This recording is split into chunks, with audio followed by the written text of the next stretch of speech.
Mind you of the poll question. Let's see where that thing stands. All right, we've had more people who've shifted in and said, yes, we would have won more games with Nico, but the leader in the clubhouse is still no, Joe earned the job. Not many people saying Joe was plenty good, but a lot of people saying he earned the job. It should have been his. Okay, so I want to ask these guys whether or not he should have had the job. Bob, we were talking on the phone yesterday, and I made the comment that it looks back to normal. Granted, it's Chattanooga, but it looked back to normal. Same thing against Iowa. The clunkiness was gone. If you had skipped 2023, I said to you, and just went, it was Hendon Hooker's last game, and then you saw that game yesterday, you would say, never missed a beat. But they did miss a beat, and you said, well, I wonder if they're going to regret sticking with Joe Milton. So I'll let you answer this question first. Should they have gone to Nico last year? I would have gone to Nico some last year. I don't know if it would have been a permanent Joe, you're done, you're gone, you're finished. Would it have improved their record? I think the one game that a better quarterback would have helped Tennessee in was the Florida game last year. That was the game that you lost. That you walked into a buzzsaw at Missouri. Yeah.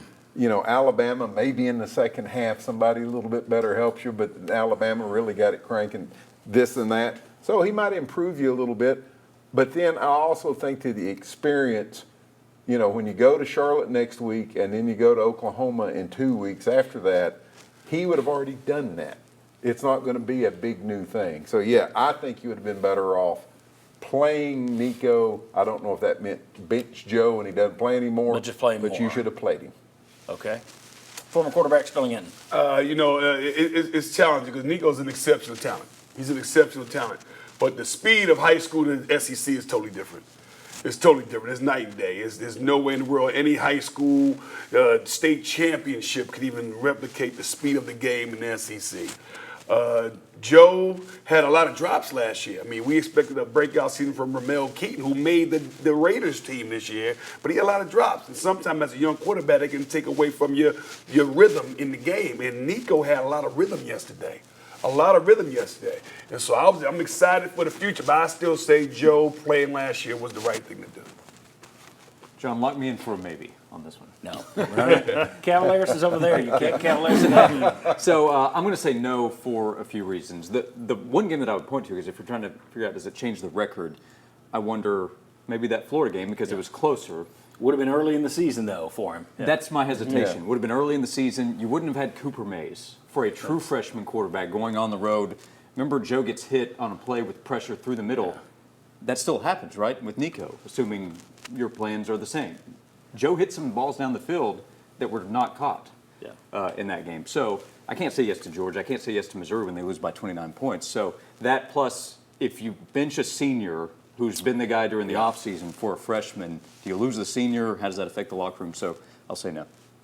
I'm going to say no also. I do think that Florida was the best chance to win if Nico had been the quarterback. But I also counter that with not having Cooper Mays. The other part of that is, do I think the offense overall would have been more efficient with Nico? I do. I don't think that has many 3 and outs. He is a better fit for this offense than was Joe Milton. But also, I think Milton had the respect of his teammates in the locker room. And if you had benched Joe Milton, you might have lost some of those players in the locker room. I'll give you another reason that I wouldn't have done it, and I said it last year. He still looks like a skinny guy, but he's put on weight. Yeah. Last year he was a stick. I don't know that I would have felt good putting him in there and letting him take a shot up the middle like Milton did against Florida. The offensive line was hurt at all 5 spots last year.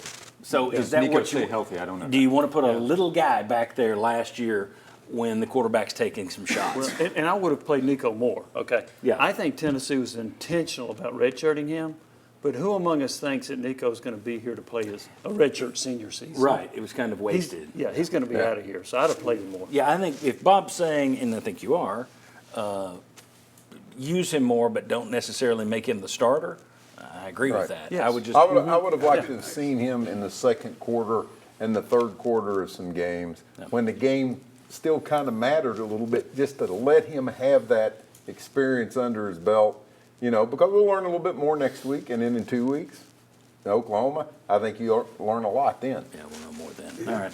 When we come back, if UT could replicate one guy's performance for all 12 games this year, would they replicate Dylan Sampson or Dante Thornton's? Let's discuss that next. Coming back on the Sports Source.